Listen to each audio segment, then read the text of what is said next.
Hello and welcome to the Our Community Listens podcast. My name is Adam Solgett, and joining me today are alumni Jeanette Whitcomb and Stacy Keating, employees for City of Aspen in Colorado. In today's podcast, we're going to talk about how the two of them became a dynamic duo, the likes of Batman and Robin. But instead of fighting crime in Gotham City, they fought something each and every alumni can relate to: losing focus and forgetting the skills that had such an impact on them in the 3-day training.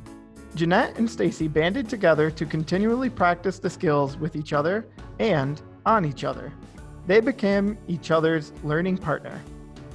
Before we go any further and get deeper into their story, I'd like to invite them in to speak and tell us a little bit about the work they do. Jeanette, why don't you go first? Well, thanks, Adam.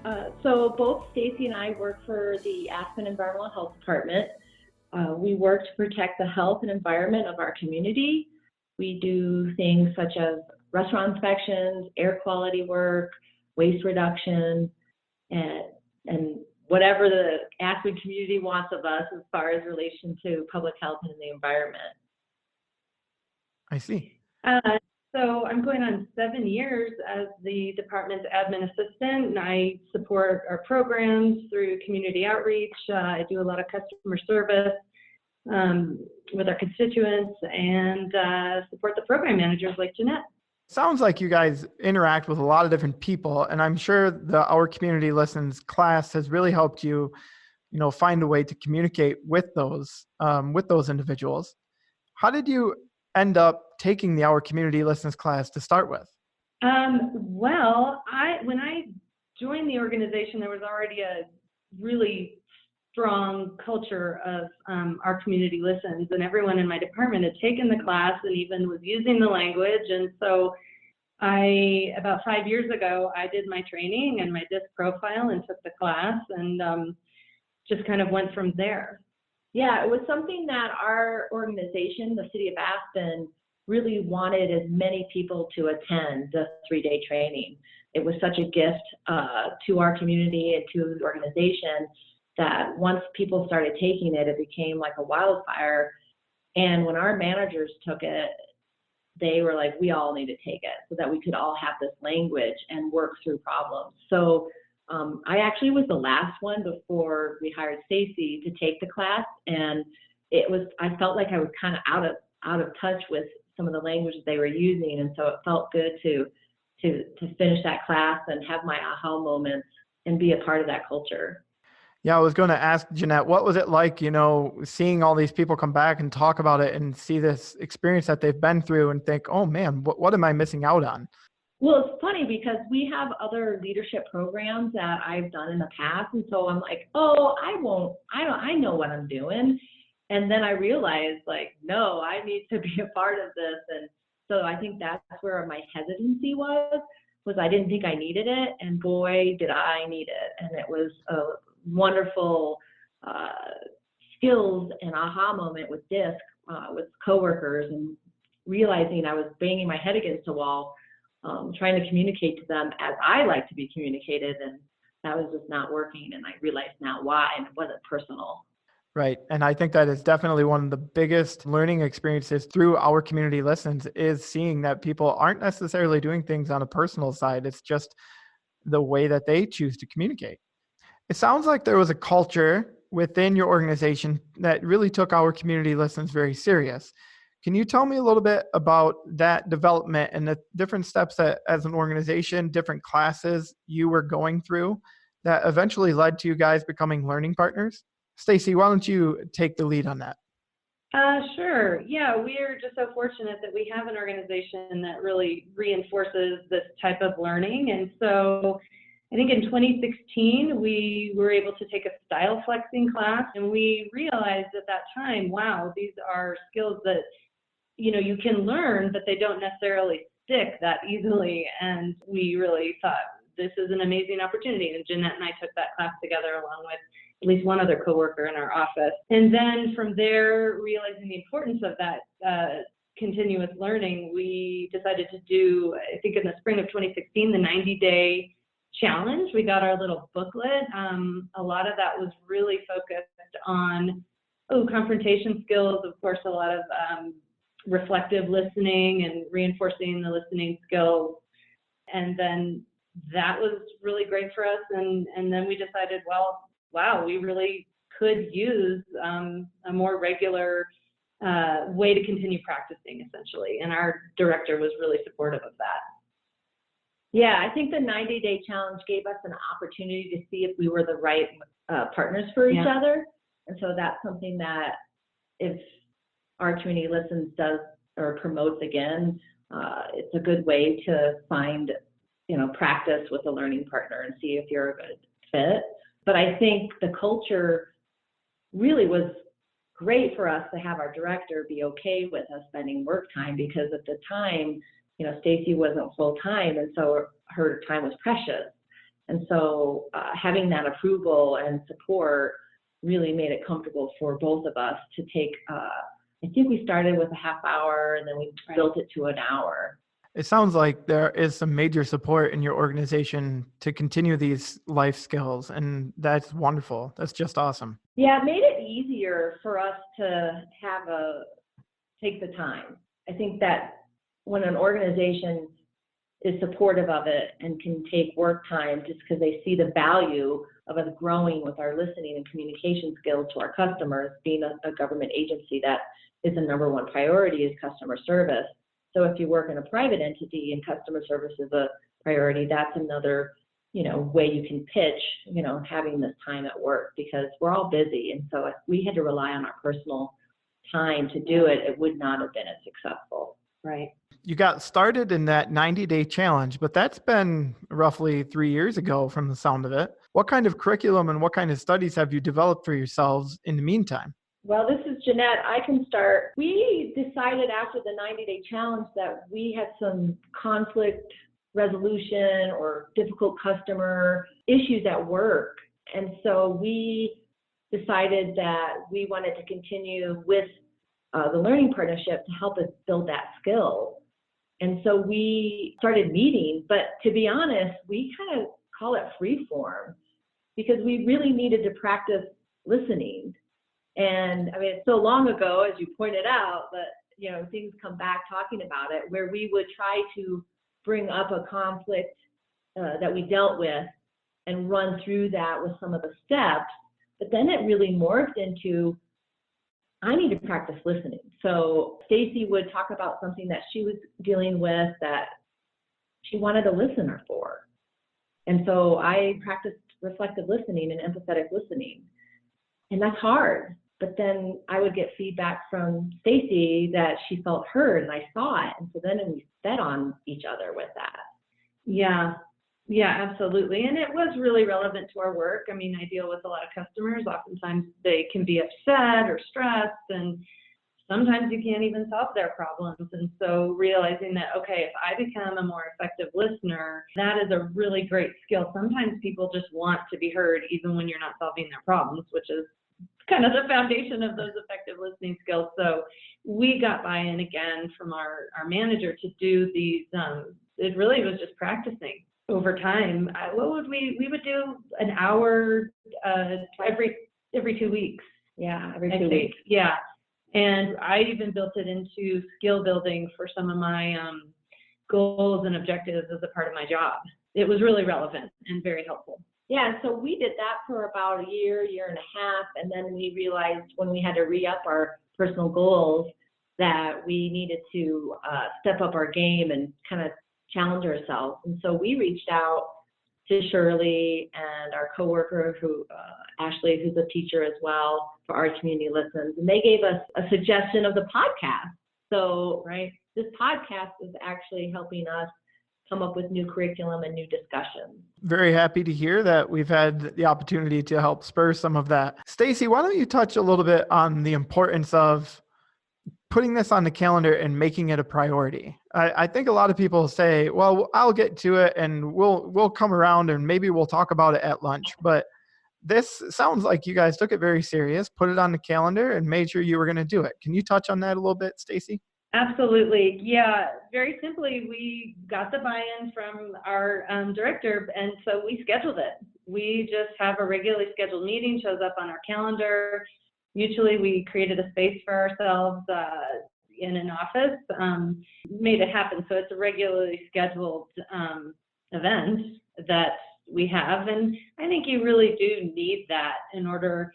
It just isn't easy, I think, is the bottom line. And we like to think it is, but it just isn't. And so the practice is so incredibly helpful. And really building it into your schedule. So we literally did that. It also helped that we made it part of our personal performance goals and objectives. So we had higher accountability than just each other that we would meet. And I think it actually was once a month. And at first we scheduled it right before our weekly work meeting. And then we realized that we were getting into the, some nitty gritty or things that really needed some separate time. And so we were running over a half hour. And so then we made it into an hour, and we checked again with our supervisor. But he was seeing the value. He was seeing us grow. And so he's like, absolutely. So That's how I remember making it happen. That's right. It's very organic, isn't it? I had forgotten that. But we did realize that because we meet weekly anyway to talk about programs, and but this really helped focus us in on specific our community listen skills, and we did get support for that. So working those into your performance reviews, what are some specific measurables that you had, if any, that were a part of that and that you've seen change over the last 3 years?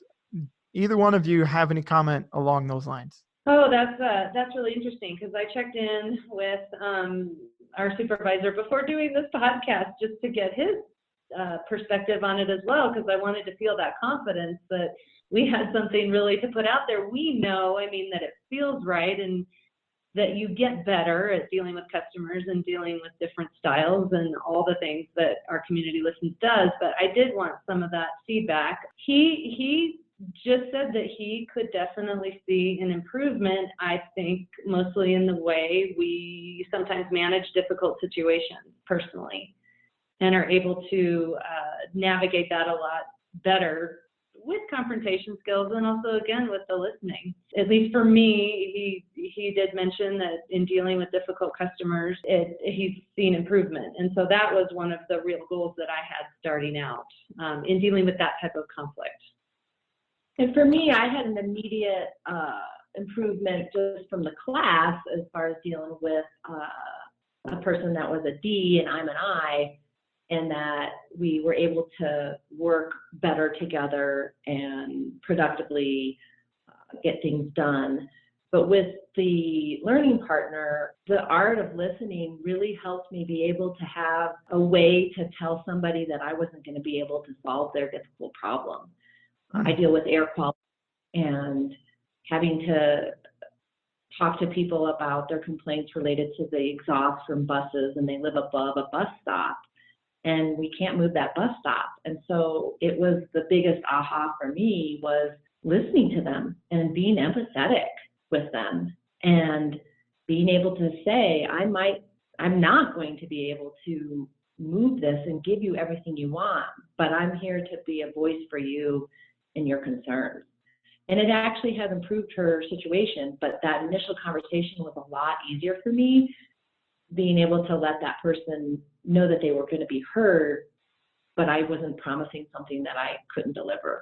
That's a wonderful story, because it just makes me realize that many times when people maybe call and make that type of complaint, they may know that there's nothing that can be done, but they just kind of want someone to hear them out. And that's what you have developed in your skill set. Does that sound about right? Yeah, that's exactly right. That's absolutely right.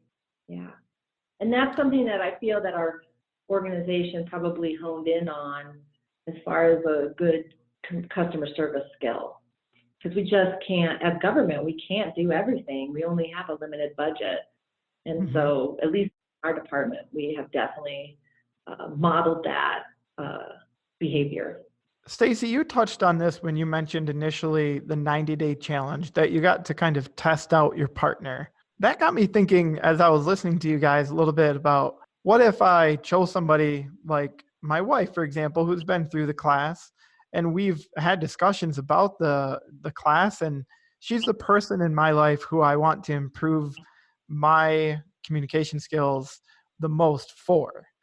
But I find that in discussions that we have, sometimes it's difficult to come back to her and maybe give her constructive feedback, or vice versa. It's, if she gives it to me, it might be hard to receive it.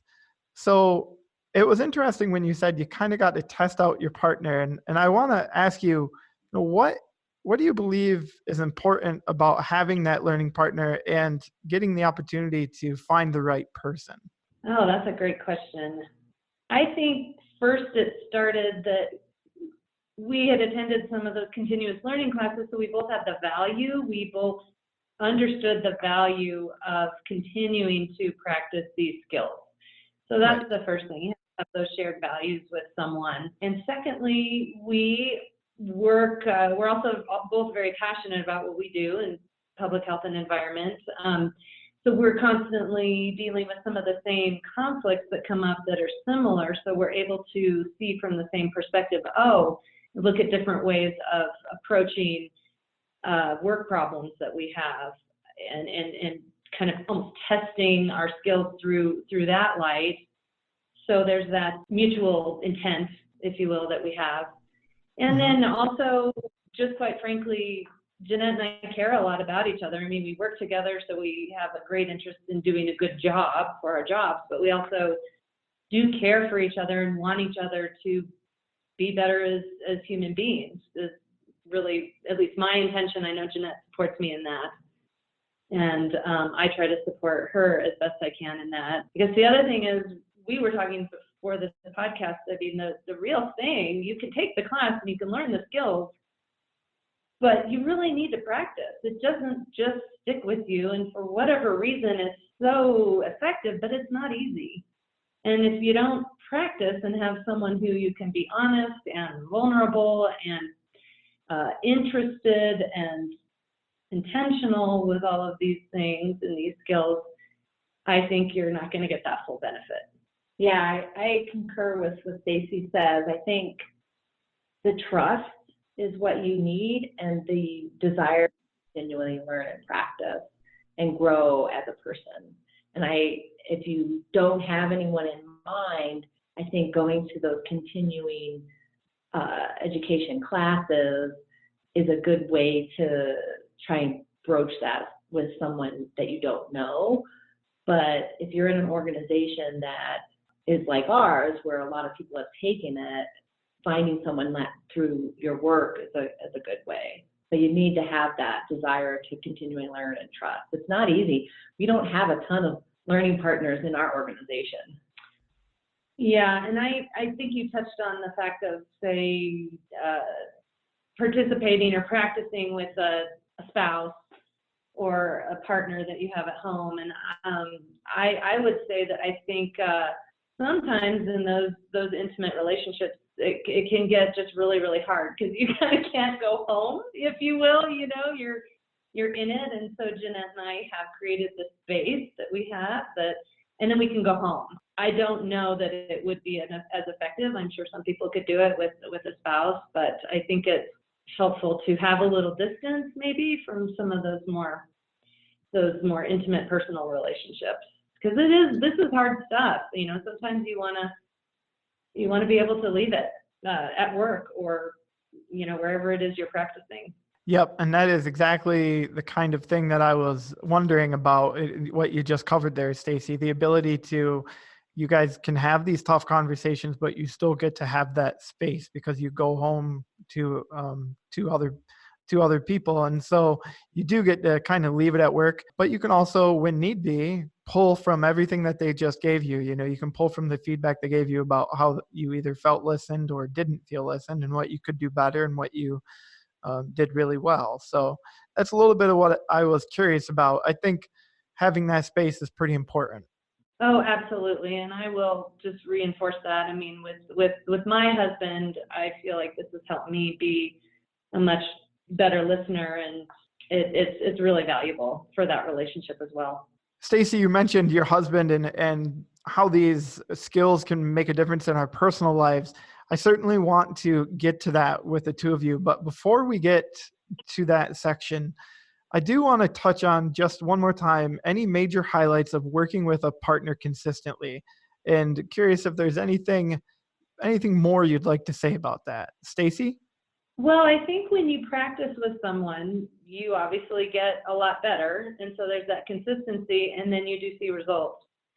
I would say it helps so much when I am heard in the exact way that I would like to be heard, and actually watching Jeanette execute those amazing listening skills is like it's a reinforcement. It's a feedback mechanism that you don't get if you're, just haphazardly trying to practice these skills alone.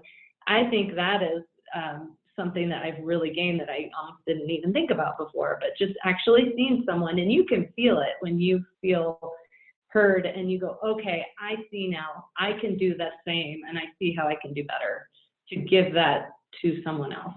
Yeah, I think Stacey, the feedback, you don't get feedback on your own. That's right. If you're practicing it, it's kind of like, am I doing it right? Are they feeling heard? But because you can't, without having a learning partner, you actually don't know maybe the signs from that person that you are listening to. But we actually know the physical body, subconscious, just that internal, the nonverbal Yeah. signs that you show when you actually feel heard. Your face lights up, or you get less tense. So I'm glad you brought that up as far as that physical observational feedback. For me, it really comes down to accountability. This is hard stuff. And if I didn't have Stacey and our appointments, I would slack. And we aren't. And after a while practicing it, then it does become partly second nature.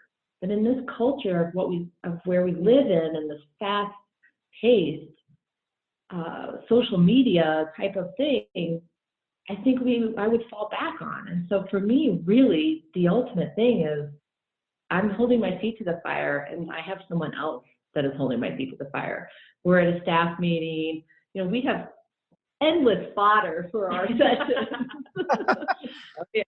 And we have a safe place, and I can ask her, like, how did I do? I feel like I could have done better, or I think I did well, or I'll tell Stacey, I'm like, wow, that was awesome what you did at the staff meeting. And that's what is the beneficial of having a learning partner, especially in your own department, because they can watch you in a safe way, not in a gotcha way. Absolutely. Well, you guys mentioned that feedback, and it really got me thinking, like, if I was in a meeting with people who have not been through it, and then I happened to ask them at the end of it, hey, did you feel listened to? Like, how did you feel? I mean, that creates some really awkward conversations, and they don't understand why you may be asking it. Correct. So I love listening to the two of you chat about this, because it really inspires me to consider finding someone within my organization who has been through Our Community Listens. The organization that I work for, a lot of our managers have been through the training, but right now it is not a focal point, even though many of us do live by a lot of the teachings. So you've really inspired me to go out and maybe locate that learning partner for us in our organization. Well, the podcast is already serving its purpose. Is there anything else that you guys would like to add about working with a learning partner? I think for me, one of the things I wanted to add was I wanted to be Stacey's learning partner because she was sharing with me how she was having crucial conversations or difficult conversations with a neighbor. And it was exactly what I wanted to do. And she was explaining how she went through the process of setting up your message. And I was like, wow, I want to work with that person to get better at that. And it's something that it's the hardest thing for me to do, is to have a conflict with somebody. I try to avoid it, but over the years, I've gotten a lot better. It's still my journey. It's still what I work on, but I have a learning partner that models it So it helps me aspire to do better with that. Stacy, how does that make you feel knowing that she saw what you were doing and wanted to emulate it? Oh, that makes me feel great. We're so fortunate this all happened the way it did. I mean, really, I would also like to reinforce what Jeanette just said as another thing we maybe haven't mentioned, but that skill of really trying to craft your message and understand the way other people want to receive information based on, you know, your idea of what their communication style is. The platinum rule, as I learned it in my class 5 years ago, really helps because it's so easy to think that your own style is just the way to go. I mean, let's just keep talking about this and let me just keep telling them exactly what I think is the right thing to do, and that should work, right? And and that's really trying to understand, okay, who's receiving this message, how do they receive information, is also incredibly helpful in getting your own message heard and really having effective communication, conflict resolution, whatever it is. Yeah, I think as a motivating factor to find somebody with your organization also helps, because then you can test out your message before you talk to a supervisor or a department head or a manager. So you can be sneaky about it and practice, because you're putting them in a box and making sure that you're crafting that message that'll be received well instead of defensively. If you don't mind, I'll use the word strategic instead of sneaky. Good word. Yes. Having a learning partner helps you be strategic when crafting a message. Oh, and I think those other things, this just popped into my head, but those other things that it's impossible to see. I know one of the things I needed to work on was my body language, because I would maybe get upset about something and I didn't know that I was showing it so obviously in my, hey, everybody just leave me alone right now, or whatever it is. But then again, having someone you trust, someone who sees you in difficult situations consistently, can help you understand, and I'm more receptive to that. Oh, I could have really improved just my posture. And then again, usually it's a listening situation where you want to be really paying attention to how you're having those reflective listening skills, even in your nonverbals, as they say.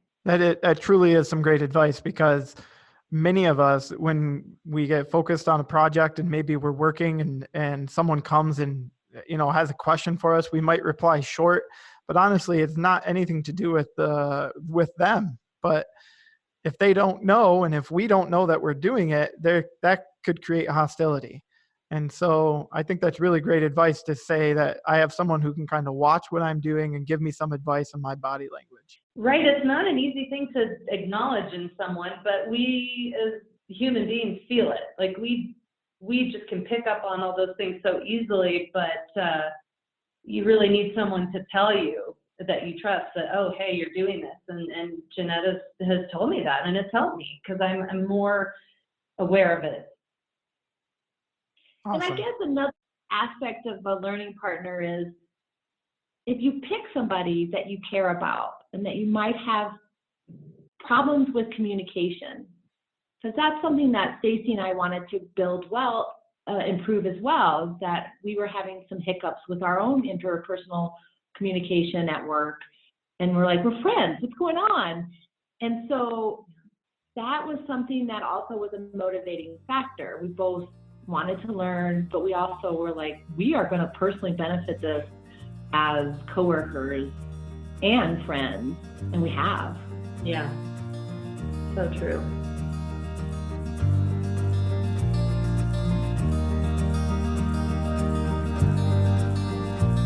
Let's go back a minute and just talk about our community lesson skills in general and how you have seen them make a difference in your personal life. Jeanette, why don't you talk a little bit about that and just how you've seen it make a difference at home or in relationships you have outside of work? The biggest impact that our community listens has, and also because of my learning partner with Stacy, the times I got to practice was with my parents. My mom was suffering from an illness that was a form of dementia, And it was really a struggle for her losing her identity. And the biggest thing I realized was nobody was listening to her. Everybody was saying, you have to do this, or you should try this, or it's okay, we can help you. And I said, Mom, that's got to be hard for you to not be able to be the helper. And I reiterated things that she was talking about and who she was. And that was a big gift that I could give her because nobody else was doing that. And then it was a gift for me because I got to do that for her. I got to help her and have her be heard. And so that is probably one of the biggest messages that I tell people about when they're struggling with their parents is my story with mine. And now my dad, I have a stronger relationship with him because I see him. I'm not trying to fill in the blanks or fix things or be angry about him not doing this or that. I just listen to him. And it's so much more enjoyable and we have so much more fun together. So I've shared that with people, and I know other people who have used that skill with their parents, and it's made a big difference with them, and they've actually gotten their parents to do something that they've been struggling with because they came at it in a way of just listening and instead of telling. It sounds like you've created a real strong space for peace and connection between you and your parents. I'm so proud of that. She's really just done an amazing job. Stacy, is there any story or any connection you'd like to talk about that you've made in your personal life and how these skills have made a difference? Absolutely. I am a mother of teenagers and especially with my daughter and watching her go through some difficult things that I think are just unfortunately the way things go with personal relationships, especially at young ages. And as a mom, you want to get in there and you want to fix stuff. You want to find out exactly what's going on. You want to ask a lot of questions, and it's certainly not the first inclination to be a good listener. And one time in particular with my daughter, she'd ever had a really rough day with some relational things on the playground, and she was very upset. And it took all of my strength just to not do those things that I mentioned and just to help her really feel, just to really kind of be there with her, ask her questions, and be able to absorb and feel with her those things that she was going through and acknowledge that, because boy, I don't know, at least for me in my life, you just don't want to see your kids go through pain. You want to do everything you can to prevent that, and the truth in life is that you can't. And so I had this one experience with my daughter where I felt like I really helped her feel that what she was going through and that it was okay and that I was there with her and she wasn't alone. And so that was not easy. It is not the easy thing to listen in that, but it is really a gift. And she hugged me and she said, "Thank you, Mommy." And it was beautiful. You know, as a father of two very young girls, that story means a lot to me, and it's a very good reminder. So thank you so much for bringing it up and sharing it with us. You're welcome. Well, ladies, I want to thank you so much for taking your time to talk with us today. I really appreciate it. And like I said earlier in the podcast, you have inspired me to go find someone that I can continue to practice these skills with so I can hone them and make all of my relationships, including the one with my wife, even better than they are today. So for our listeners, what are some key takeaways you'd like to reiterate at the end of our conversation? Stacy, why don't you go first? Well, I think the main thing is practicing. I think you can go to class, learn all the skills, maybe even be an expert. And I just don't think, because these are such difficult things that don't come naturally and they are so valuable, I don't feel that I could continue to integrate them into my life unless I continue to practice. Again, they don't come naturally. You can forget. And so for me, having the practice has been invaluable to doing it, to being a good listener and to embodying all of these messages that are so wonderful. The key takeaway for me is, if you want to improve your relationships, if you want to touch people's lives and have them feel what you feel when you know that you were listened to, is to practice and to find that person that you can get feedback from and grow with. And if you find that learning partner, that's going to be a really special relationship. And it's free. It's not, paying a counselor to listen to you. It's finding that person that's going to help you grow, and you're going to help that person grow. And it's fulfilling. Oh, she said it so perfectly. What she said. She absolutely did. Thank you both again, the Colorado tag team of Jeanette and Stacy. I really appreciate the time today. Thank you, Adam. It was a growing moment for us to do this podcast. Thank you.